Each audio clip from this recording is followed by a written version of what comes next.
que depois da aliança judiciária, midiática e parlamentar, que derrubou o governo legitimamente eleito pelo povo, o Brasil entrou num processo de decrescência, de retrocesso, que chega aos níveis hoje da vergonha. O que a gente vê aí? É só ver. Isso não é confusão ou invenção da oposição ou de petista que está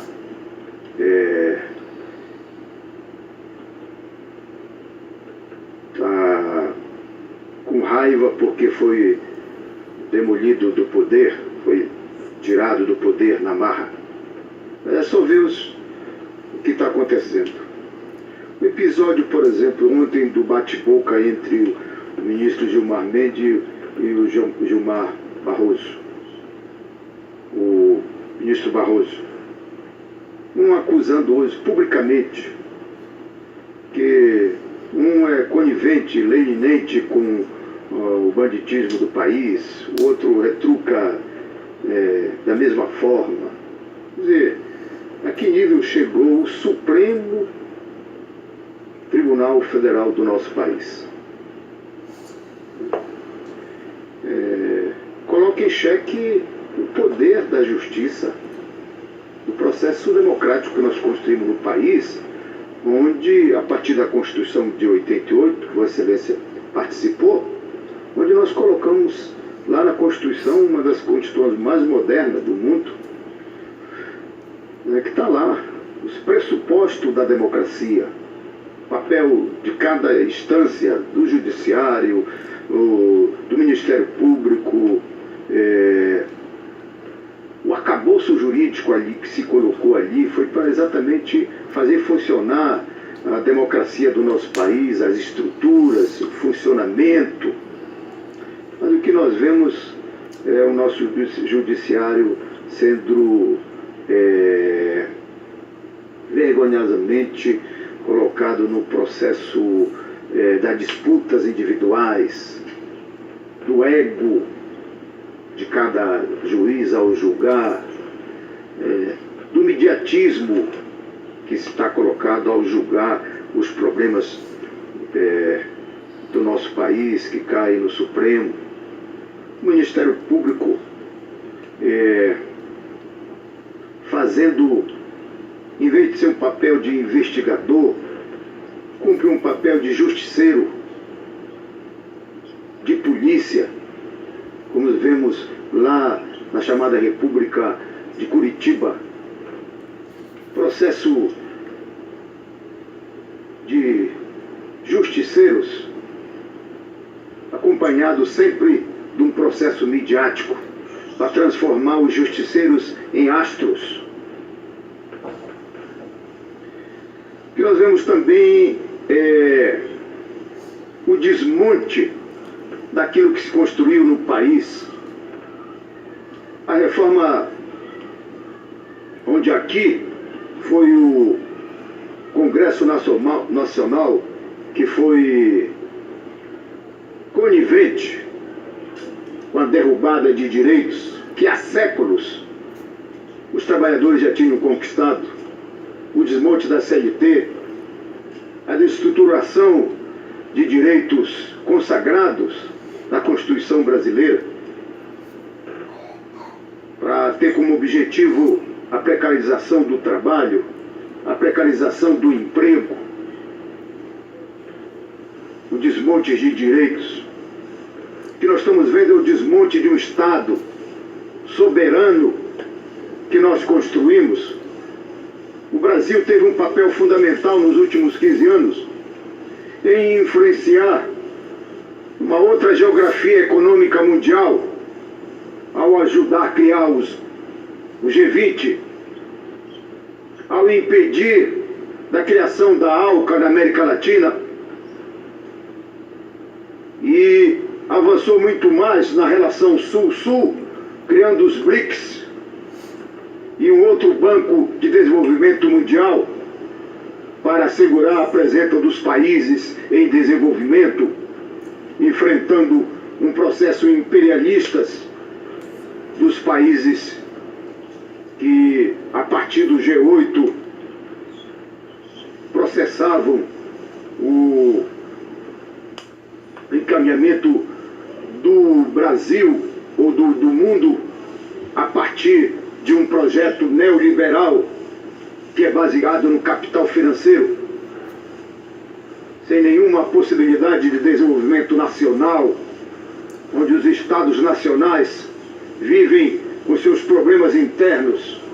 Aqui no nosso país, à medida que te desmonta este estado que nós construímos, uma economia crescente, valorizando as riquezas do país, onde tinha uma política de desenvolvimento e de crescimento, com distribuição de renda, com geração de emprego, que bancava políticas públicas que já chegavam ao cidadão mais comum, desprezado pelo Estado brasileiro há séculos, como políticas públicas do Minha Casa Minha Vida, do Luz para Todos, do Bolsa Família, do Pronaf, do Mais Médico, verdadeiras políticas de cidadania.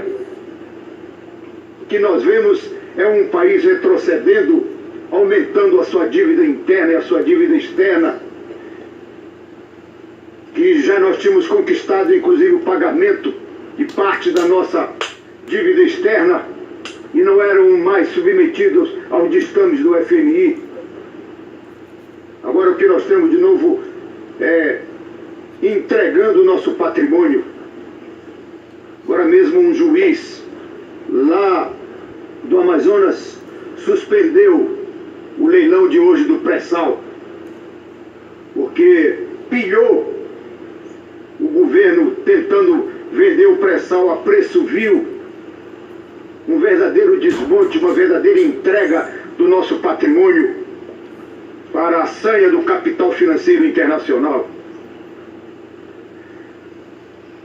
Agora mesmo nós botamos por recuo, através da CPI da Previdência, que provamos, Vossa Excelência tem um papel fundamental, provamos que a Previdência Pública não é deficitária,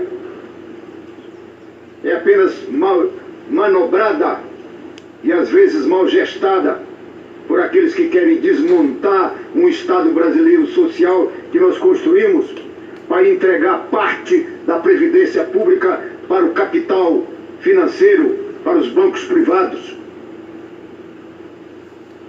E agora o governo já começa a dizer que a reforma da Previdência vai deixar para depois das eleições. O que nós vemos, portanto, é um processo de desmonte do nosso país. É um processo de entrega do nosso patrimônio. Uma verdadeira vergonha ao desmonte do Estado social que nós estávamos construindo para voltar de novo a um Estado neoliberal sob a sanha do capital financeiro internacional. Por isso, senhor presidente, faço essa intervenção com uma veemência para protestar contra esse estado de coisa que vive no nosso país. Mas é fundamental que o povo brasileiro reaja a esperar pela maioria do parlamento. Também não vai ter solução por aqui. A nova decisão de novo para livrar a cara do Temer faz parte desse processo de desmonte. Faz parte desse processo de desmonte e de desorganização do Estado brasileiro, para sermos presa fácil de entrega aos interesses dos capitalistas financeiros internacionais. Queria, portanto, com essa intervenção, senhor presidente, homenagear, a melhor homenagem que a gente pode fazer ao companheiro Lula, o seu aniversário hoje, é dizer que aqui nós estamos representando o seu projeto político, o seu projeto de nação, o seu projeto de país, para que a gente homenageie este brasileiro que ajudou a construir esse Estado brasileiro, esse Estado social que agora está sendo desmontado pela elite brasileira. E que a perseguição política que ele está sofrendo hoje é apenas mais uma das desafios que nós temos para resistir e provar a sua inocência e dizer de alto e bom som para o país: Lula inocente, Lula presidente. Muito bem, senador Paulo Rocha, meus cumprimentos pelo pronunciamento. Eu convido Vossa Excelência a presidir a sessão nesse momento para que eu faça o meu pronunciamento e, ao mesmo tempo, me somo aos parabéns que Vossa Excelência deu nesse momento aos 72 anos do ex-presidente Lula.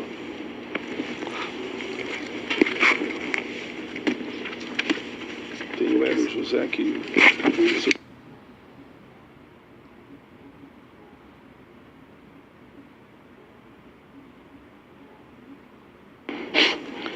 Dando prosseguimento à lista dos oradores inscritos, passo a palavra ao senador Paulo Paim. Vossa Excelência dispõe inicialmente de 20 minutos.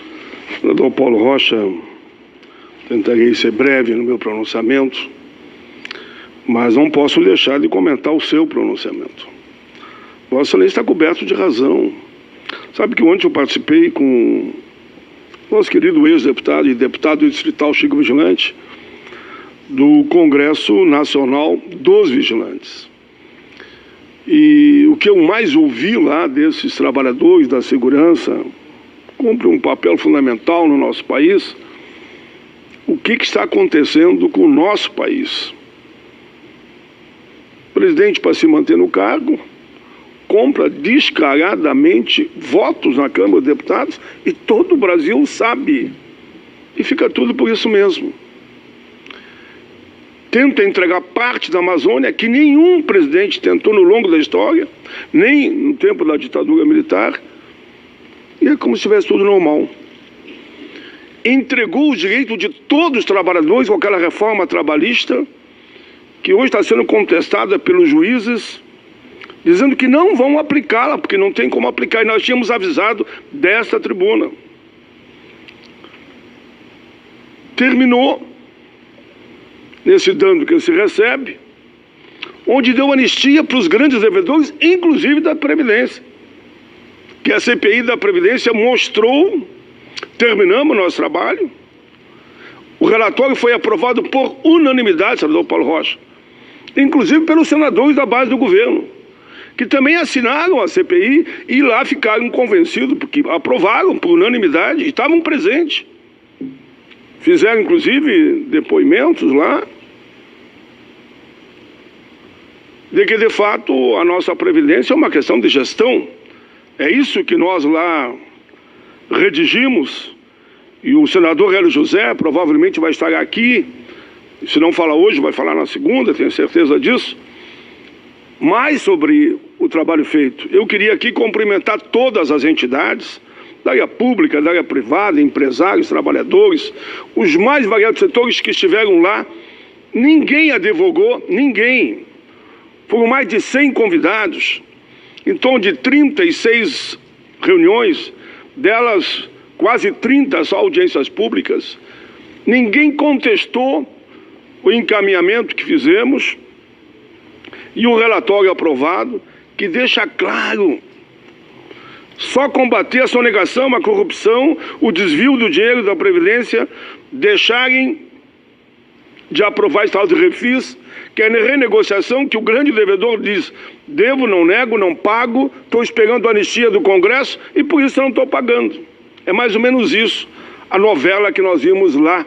E a questão de 15 dias, o Congresso aprovou mais um parcelamento, não cobrando juro, não cobrando multa e abrindo mão de parte, inclusive, do principal, da dívida total. Por isso que falava que poderia arrecadar 13,4, mas quando era 13 é porque abriu mão de muito mais, e aqui chegou que até 13 eles iriam pagar. É inadmissível. Eu não acredito que o povo brasileiro vai aceitar qualquer tipo de reforma da Previdência que venha retirar direitos. Querer que o cidadão se aposente com 49 anos, agora eles falam já em 42, 44, é uma bagunça geral, e 65 anos de idade no mínimo, nós sabemos que a média é 9,1, como eu falo sempre, vai ter que se aposentar com mais de 80 anos. Isso não existe. O povo estão brincando com rastilho de pólvora e com o painel lotado de dinamite e estão brincando de acender o rastilho a qualquer momento. Numa semana, abre mão, como foi a questão recentemente de grandes bancos, abriu mão para um grande banco de 25 bi, numa fusão que houve de 2 bancos. Agora querem mandar conta para o trabalhador, no fundo é isso. Quem vai pagar a conta é o trabalhador da área pública, da área privada e da área rural. A CPI é a CPI da verdade, desmascara isso tudo. Senador Hélio José, eu estou muito tranquilo, porque nós vamos mandar esse relatório para todos os senadores. O relatório que ninguém contestou. Claro que quem tem dívida contesta. Vai dizer, não, não é bem assim e tal. Mas explique por que não paga a dívida, então. Nós queremos que execute os grandes devedores. Dá para arrecadar quase 1 trilhão, 1 tri.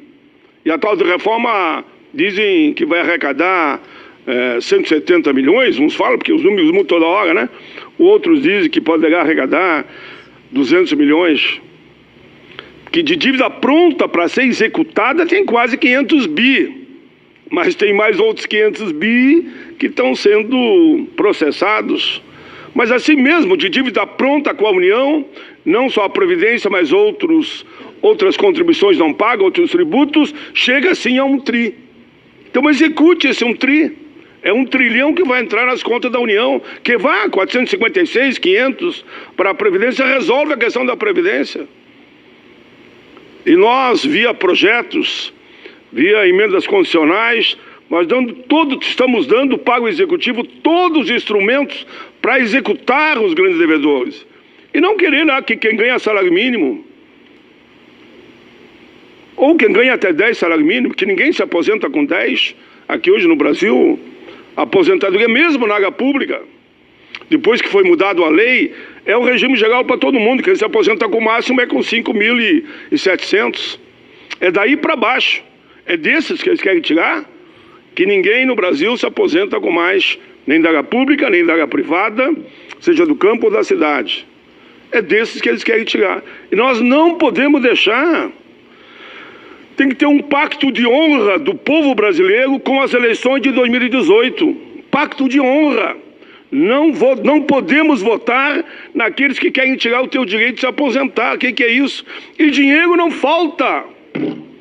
Dinheiro não falta.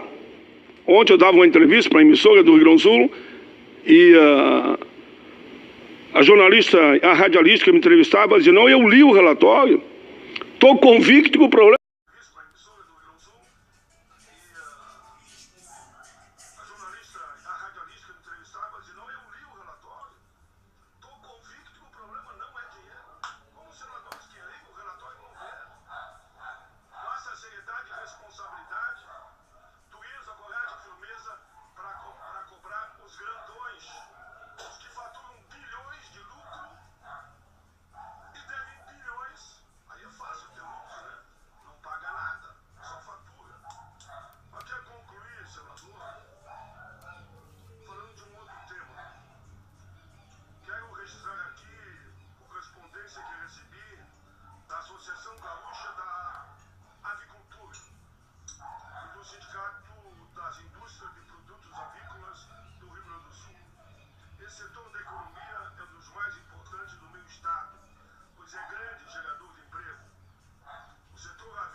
Gaúcha estão mobilizadas em apoio à instalação da usina termoelétrica Rio Grande, no município de Rio Grande, que lá acabaram, senador Paulo Rocha, o nosso polo naval praticamente. Mais de 20, na época de presidente Lula e Dilma, nós tínhamos mais de 50 mil trabalhadores.